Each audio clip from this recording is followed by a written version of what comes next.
नमस्कार। आज की इस वीडियो में हम सुनेंगे गंगा सप्तमी की कथा। वैशाख मास के शुक्ल पक्ष की सप्तमी तिथि को गंगा सप्तमी के रूप में मनाया जाता है। गंगा सप्तमी माँ गंगा को समर्पित है। इस दिन को गंगा जयंती के रूप में जाना जाता है, क्योंकि इस दिन देवी गंगा का पुनर्जन्म हुआ था। जब राजा बलि ने वामन भगवान को 3 पग धरती नापने को कहा, तो उस समय वामन भगवान का बायां चरण ब्रह्मांड पर चला गया।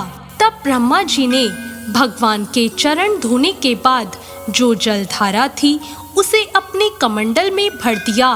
ब्रह्मा जी के कमंडल का यह जल गंगा माता के रूप में प्रकट हुआ और वह ब्रह्मा जी के संरक्षण में स्वर्गलोक में रहने लगी। उधर पृथ्वी पर श्री रामचंद्र जी के पूर्वज राजा सगर अपनी दोनों पत्नियों के साथ संतान प्राप्ति का तप कर रहे थे। भृगु मुनि ने राजा सगर के तप से प्रसन्न होकर उन्हें संतान प्राप्ति का वरदान दे दिया और कहा, आपको एक रानी से एक पुत्र प्राप्त होगा और दूसरी वाली रानी से 60,000 पराक्रमी पुत्रों की प्राप्ति होगी। जिस रानी का एक पुत्र होगा उसी से आपके वंश में वृद्धि होगी।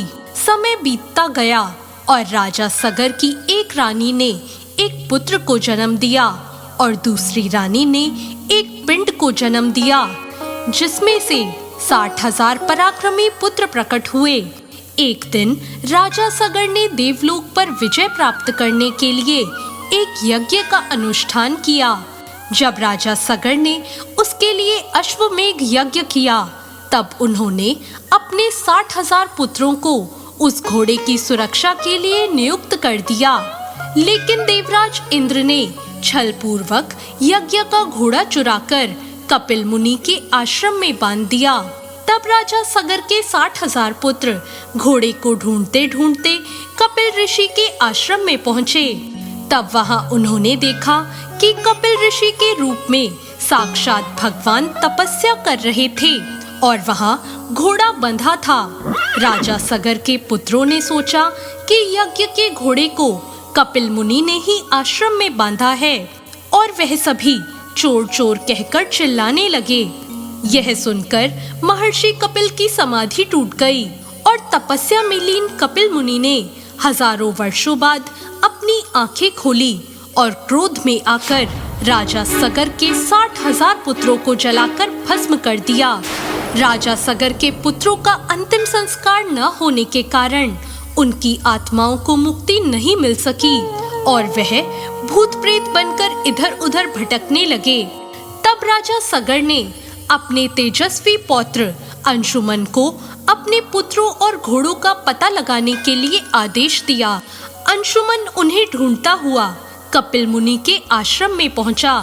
वहां बाहर ही उसने अपने चाचाओं के शरीर की राख पड़ी देखी और यज्ञ के घोड़े को चढ़ता हुआ देखा। कपिल मुनि की स्तुति करके अंशुमन ने उन्हें प्रसन्न किया। कपिल मुनि ने उन्हें बताया कि अगर पवित्र गंगा का जल भस्म हुए सगर पुत्रों पर चढ़ाया जाए तो उन्हें मुक्ति मिल सकती है। इसके बाद अंशुमन राजा सगर के पास पहुँचे और उन्हें सारी बात बता दी। राजा सगर ने दुखी मन से ही उस यज्ञ को पूर्ण किया। अंशुमन के प्रतापी पुत्र राजा दिलीप के धर्मनिष्ठ पुत्र भागीरथ जब बड़े हुए तो उन्होंने अपने पूर्वजों की आत्मा की शांति के लिए तपस्या करने का बीड़ा उठाया।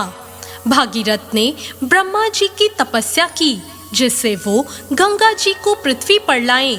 ब्रह्मा जी भागीरथ की कठोर तपस्या से प्रसन्न हो गए और गंगा को पृथ्वी पर भेजने के लिए तैयार हो गए।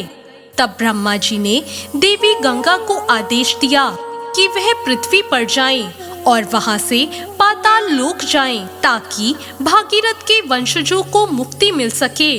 तब देवी गंगा बोली, हे राजा, मैं इतनी ऊंचाई से पृथ्वी पर गिरूंगी तो पृथ्वी मेरा वेग सहन नहीं कर पाएगी और मेरा भार संभालने की शक्ति केवल भगवान शिव में है।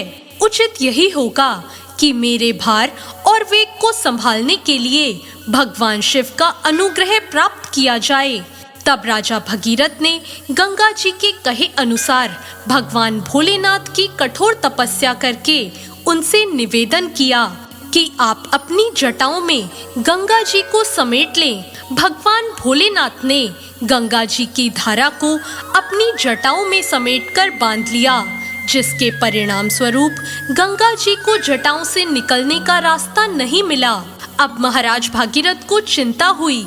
उन्होंने एक बार फिर भगवान भोलेनाथ की आराधना की, जिससे भगवान भोलेनाथ ने गंगा की एक धारा को मुक्त करने का वरदान दिया और भगवान शिव ने अपनी एक जटा को खोल दिया, जिससे गंगा जी की धारा पृथ्वी पर प्रवाहित हो गई।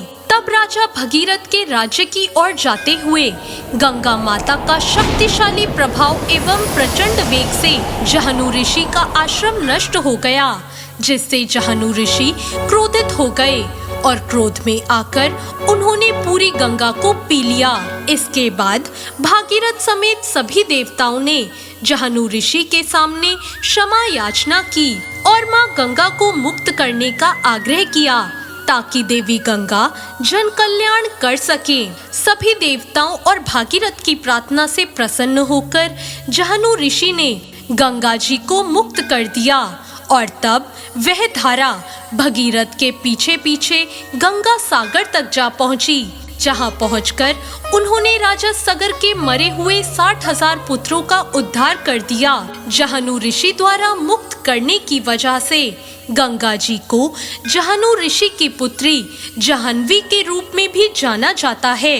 पुराणों के अनुसार वैशाख शुक्ल पक्ष की सप्तमी को जहनु ऋषि ने गंगा जी को मुक्त किया था, इसलिए इस दिन को जहनु सप्तमी के नाम से भी जाना जाता है। तो ये थी आज की कथा।